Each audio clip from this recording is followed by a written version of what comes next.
হত্যাকাণ্ডের কারণে জিনিসের স্বাদ কমে যায়। হত্যাকাণ্ডের কারণে কি হয়? জিনিসের কি কমে যায়? স্বাদ কমে যায়। সেই হাবিলের হত্যার পর থেকে আজ পর্যন্ত হত্যা হচ্ছে নাকি হচ্ছে না?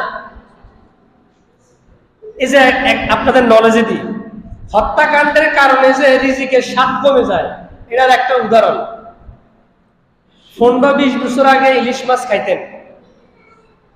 ইলিশ মাছ খাইয়া ঘরে থেকে আসছে, জিজ্ঞেস করা লাগতো নাকি তুই কি দিয়ে ভাত খাইছস? আপনার কাছে আটটা নাকের মধ্যে নিত, দেখ কি খাইছি আমি। কলির ডাইল জানছে, ফাঁসের বাড়ি থেকে গ্রাম আসতেছে।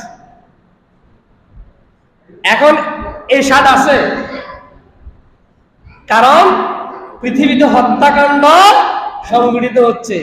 পৃথিবীতে যত বেশি হত্যাকাণ্ড সংঘটিত হবে, তত বেশি মানুষের কাছ থেকে স্বাদ বিদায় নিবে।